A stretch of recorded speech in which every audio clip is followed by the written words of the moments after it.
আসসালামু আলাইকুম। বার্তা নির্যাসে সকলকে স্বাগত। এবার পশ্চিম তীরের পুরোটা দখলে নিতে চায় ইসরায়েল। চলতি মাসের মধ্যেই দেশটির পার্লামেন্ট নেসেটে পশ্চিম তীরকে ইসরায়েলের সঙ্গে যুক্ত করে নেওয়ার আহ্বান জানিয়েছেন প্রধানমন্ত্রী বেনিয়ামিন নেতানিয়াহুর লিকুদ পার্টির মন্ত্রিসভার সদস্যরা। গাজা উপত্যকার প্রায় ৮০% এলাকা ইসরায়েলি সেনাবাহিনীর নিয়ন্ত্রণে কিংবা উচ্ছেদ আদেশের মুখে রয়েছে। গত বুধবার জাতিসংঘ এরকম একটা তথ্য জানিয়েছে। মুস্তাফা হাফেজ স্কুলে আশ্রয় নেওয়া বাস্তুচ্যুতদের উপর ইসরায়েলি হামলায় নিহত হন বহু ফিলিস্তিনি। তাদের মরদেহ আল শিফা হাসপাতালে নেওয়া হলে সেখানে প্রিয়জনদের শোকে স্বজনেরা আজারি করেন। ফিলিস্তিনের গাজা উপত্যকায় প্রায় ২১ মাস ধরে নির্বিচার হত্যাযজ্ঞ চালাচ্ছে ইসরায়েলি সেনাবাহিনী।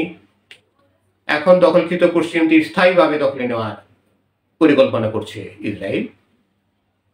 চলতি মাসের মধ্যে দেশটির পার্লামেন্ট নেসেটে পশ্চিম তীরকে ইসরায়েলের সঙ্গে যুক্ত করে নেওয়ার আহ্বান জানিয়েছেন প্রধানমন্ত্রী বেনিয়ামিন নেতানিয়াহুর লিকুদ পার্টির মন্ত্রিসভার সদস্যরা। গত বুধবার তারা এক আবেদনে এই আহ্বান জানান। মঙ্গলবার মার্কিন প্রেসিডেন্ট ডোনাল্ড ট্রাম্প গাজায় যুদ্ধবিরতি ঘোষণা দেন। তিনি জানান, গাজায় 7 দিনের যুদ্ধবিরতি চূড়ান্ত করার জন্য প্রয়োজনীয় শর্তাবলী মেনে নিয়েছে ইসরায়েল। ট্রাম্পের ওই ঘোষণার পর আগামী সপ্তাহে ট্রাম্পের সঙ্গে বৈঠক করতে ওয়াশিংটনে যাওয়ার কথা জানান নেতানিয়াহু। বৈঠকে হামাসের সঙ্গে গাজায় যুদ্ধবিরতি এবং জিম্মি মুক্তি নিয়ে আলোচনা হওয়ার কথা রয়েছে। কিন্তু বৈঠকের আগে পশ্চিম তীরকে ইসরায়েলের সঙ্গে যুক্ত করার দাবি সামনে আনা হলো। তবে নেতানিয়াহুর দপ্তর থেকে এই বিষয়ে তাৎক্ষণিক কোনো প্রতিক্রিয়া পাওয়া যায়নি। তার দীর্ঘদিনের ঘনিষ্ঠ সহযোগী ও কৌশলগত বিষয়ক মন্ত্রী রন ডারমার এই আবেদনে সই করেননি। সোমবার থেকে তিনি ওয়াশিংটনে অবস্থান করছেন। গতকাল বৃহস্পতিবার গাজায় ইসরায়েলি হামলায় অন্তত ১১৮ জন ফিলিস্তিনি নিহত হয়েছেন, যাদের মধ্যে 12 জন ত্রাণ প্রার্থীও ছিলেন। বিবৃতিতে বলা হয়েছে, আমরা মন্ত্রিসভার সদস্য ও নেসেটের সদস্যরা জুদিয়া ও সামারিয়া অঞ্চলকে অবিলম্বে ইসরায়েলি সার্বভৌমত্ব ও আইন প্রয়োগের আহ্বান জানাচ্ছি।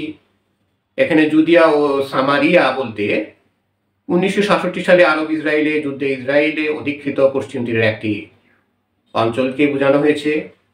এদিকে গাজার স্বাস্থ্য মন্ত্রণালয় জানিয়েছে, গতকাল বৃহস্পতিবার উপত্যকা জুড়ে ইসরায়েলি হামলায় অন্তত ১১৮ জন ফিলিস্তিনি নিহত হয়েছেন, যাদের মধ্যে 12 জন ত্রাণ প্রার্থীও ছিলেন।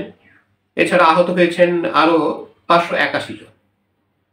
দখলকৃত ফিলিস্তিনি ভূখণ্ডে মানবাধিকার বিষয়ক জাতিসংঘের বিশেষ প্রতিনিধি ফ্রান্সেস্কা আলবানিজ ইসরায়েলের বিরুদ্ধে গণহত্যামূলক অভিযান চালানোর অভিযোগে আন্তর্জাতিক সম্প্রদায়ের প্রতি দেশটির উপর পূর্ণাঙ্গ অস্ত্র নিষেধাজ্ঞা আরোপ, বাণিজ্য ও আর্থিক সম্পর্ক ছিন্ন করার আহ্বান জানিয়েছেন। শুধু দর্শক, আমাদের সাথে থাকার জন্য ধন্যবাদ। যারা এখনো আমাদের বার্তা নির্যাস চ্যানেলটি সাবস্ক্রাইব করেননি, অনুগ্রহ করে আমাদের সাথে থাকবেন এবং আমাদের চ্যানেলটি সাবস্ক্রাইব করে নেবেন।